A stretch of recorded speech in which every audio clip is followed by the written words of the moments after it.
Hello students, welcome to my channel literature ज्ञान। हम पढ़ चुके हैं भाषा परिवार। आज हम करेंगे आर्यत्र भाषा परिवार। भारत में आर्यत्र भाषा परिवार वह भाषाएं जो आर्य परिवार की भाषाओं से भिन्न हैं, आर्यत्र परिवार की भाषा हैं। आर्यत्र अर्थात आर्य प्लस इत्र, इत्र अर्थात दूसरा, अन्य, भिन्न। भारत में आर्यत्र परिवार की भाषाएं हैं। द्राविड़ भाषा। जनसंख्या और साहित्य की दृष्टियों से भारत में यदि द्राविड़ परिवार का गौण स्थान है, गौण अर्थात छोटा, तो भारत यूरोपियों के संदर्भ में तो संपूर्ण दक्षिण भारत में द्राविड़ परिवार की भाषा विद्यमान है।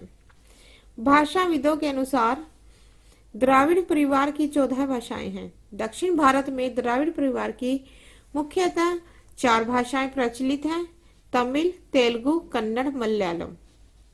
प्रथम है तेलुगु। तेलुगु आंध्र भाषा, आंध्र प्रदेश में बोली जाने वाली भाषा है। ब्राह्मण, रामायण, महाभारत में आंध्र शब्द विद्यमान है। प्राचीन काल के ग्रंथों में आंध्र प्रदेश का वर्णन मिलता है। तेलुगु आंध्र प्रदेश की ही भाषा है, जिसका पूर्ण अस्तित्व सन 1050 ईस्वी के आसपास स्पष्ट होता है।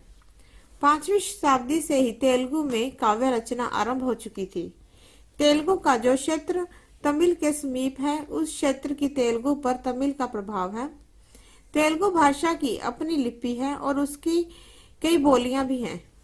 दासरी उसकी मुख्य बोली है। तेलुगु के शब्दकोश में संस्कृत के शब्दों की बहुतायत है। द्वितीय है तमिल। दक्षिण भारतीय द्राविड़ परिवार की भाषाओं में प्रथम स्थान तमिल का है। तमिल भाषा तमिल क्षेत्र की भाषा है। तमिल का अर्थ होता है माधुरी। तात्पर्य यह है कि माधुर्य युक्त भाषा है। तमिल भाषा की प्राचीनता इस तथ्य से सिद्ध होती है कि 2री शताब्दी और 3री शताब्दी से ही पर्याप्त मात्रा में रचनाएं होने लगी थी। 2री 3री शताब्दी में रचित ग्रंथ विद्यमान है। इसका अर्थ यह हुआ कि सन ईस्वी के आरंभ से ही तमिल भाषा में लेखन आरंभ हो गया था। तमिल भाषा क्षेत्र के उत्तर में तेलुगु भाषा क्षेत्र है, पश्चिम में कन्नड़ मलयालम क्षेत्र है।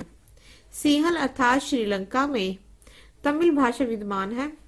तमिल भाषा की 2 बोलियां हैं, शैन और कोहन। तमिल से ही अलग होकर मलयालम अस्तित्व में आई। तमिल परिनिष्ठित भाषा है, अर्थात स्टैंडर्ड लैंग्वेज है, खरी भाषा है, मानक भाषा है। इस पर संस्कृत का प्रभाव है। तृतीय है मलयालम। केरल की भाषा है मलयालम। केरल में मल्ला पर्वत है, जहां पर बहुतायत में चंदन वृक्ष है। मल्ला पर्वत से जो वायु आती है वह सुगंधित होती है। केरल की ओर से आने वाली भाषा को दक्षिण पवन कहते हैं।